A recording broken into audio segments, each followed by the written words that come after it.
আল্লাহ এই কথাটাকে আমাকে আপনাকে স্মরণ করবার জন্য বলছেন কি, উযকুরু নি'মাতাল্লাহি আলাইকুম ইয কুনতুম আ'দাআ ফাআল্লাফা বাইনা কুলুবিকুম ফাআসবাহতুম বিনি'মাতিহি ইখওয়ানা। আল্লাহর সেই নিয়ামতকে স্মরণ করো, আল্লাহর সেই অবদানকে স্মরণ করো, যেই নিয়ামতটা তোমরা হাতে পেয়েছো তার মারফতে। তো আখেরি নবী রাহমাতুল আলামিন জনাবে মুহাম্মদুর রাসূলুল্লাহ সাল্লাল্লাহু আলাইহি সাল্লামের মারফতে এই জিনিসটাকে তোমরা স্মরণ করো। যখনই নবীজি এই নিয়ামতে ইসলামকে দুনিয়াতে নিয়ে এলেন, আর এটাকে তোমরা যখন কবুল করে নিলে, তখন তোমরা জাহান্নামের আগুন থেকে বেঁচে গেলে।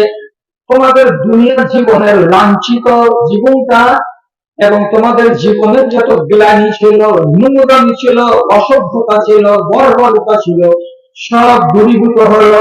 তোমরা দুনিয়ার মাটিতে একটা সভ্য জাতি হিসাবে আত্মপ্রকাশ করলে। তোমরা এই দুনিয়ার মাটিতে ইজ্জতওয়ালা জাতি হিসাবে নিজেদেরকে প্রতিষ্ঠিত করতে পারলে। তোমরা সম্ভ্রান্ত জাতি হিসাবে আল্লাহ রাব্বুল আলামিন তোমাদেরকে নিশ্চিত করে দিলেন। আর দৌলতে, ঈমানের দৌলতে, ইসলামের দৌলতে। এই জন্য রব্বুল আলামিন বলছেন, এটা হলো তোমাদের জন্য নিয়ামত, এটা হলো আমার দান। এখন এটাকে যদি আপনি নিয়ামত বলে না মানেন,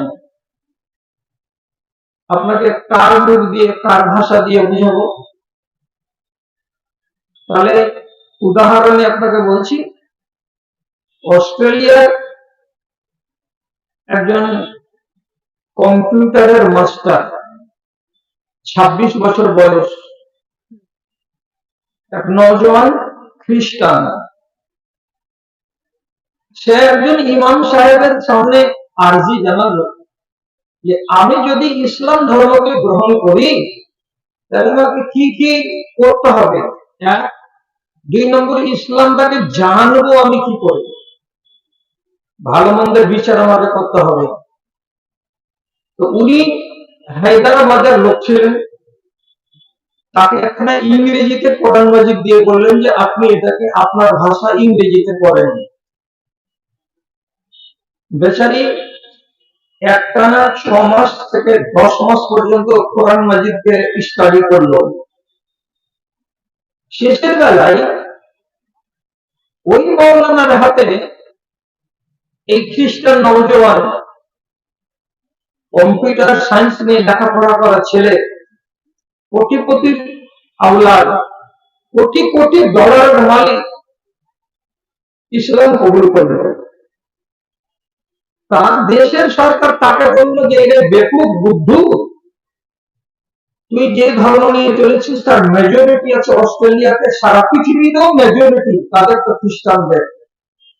আর এমন মেজরিটির দিনকে ছেড়ে দিয়ে তুই কার কথাতে পড়লি পড়ে একজন আতঙ্কবাদী, নাউজুবিল্লাহ, নবী মুহাম্মদকে বলা হচ্ছে কি আতঙ্কবাদী। একজন আতঙ্কবাদীর কথা তুই মেনে নিয়ে নিজেকে মুসলমান বলতে গেলি কেন?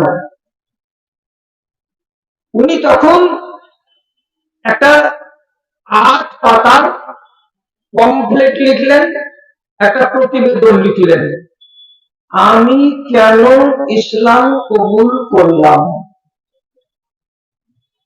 তার প্রতিবেদনের গোড়াতে তিনি দেশের মানুষকে এবং সারা পৃথিবীর যারা ইংরেজ তাদেরকে উনি জ্ঞান দিতে গিয়ে বললেন যে আমি কেন ইসলাম কবুল করলাম। জবাব হলো এই আমার 8 পাতায়। ওনার জবাবের ভিতরে মিষ্টি মিষ্টি আমি 2টা জবাব আপনাকে দিচ্ছি। উনি তার পমফ্লেটে লিখেছেন, ইসলাম ডাকাতদেরকে ধরে ধরে ইমানদার বানায়, মানুষ বানায়। ইসলাম মূর্খদেরকে ধরে ধরে শিক্ষিত বানায়। ইসলাম অসভ্য জাতিকে, যাদের ভিতরে সভ্যতা নেই, যাদের ভিতরে তহজিব নেই, যাদের ভিতরে তামাদ্দুন নেই, যাদের ভিতরে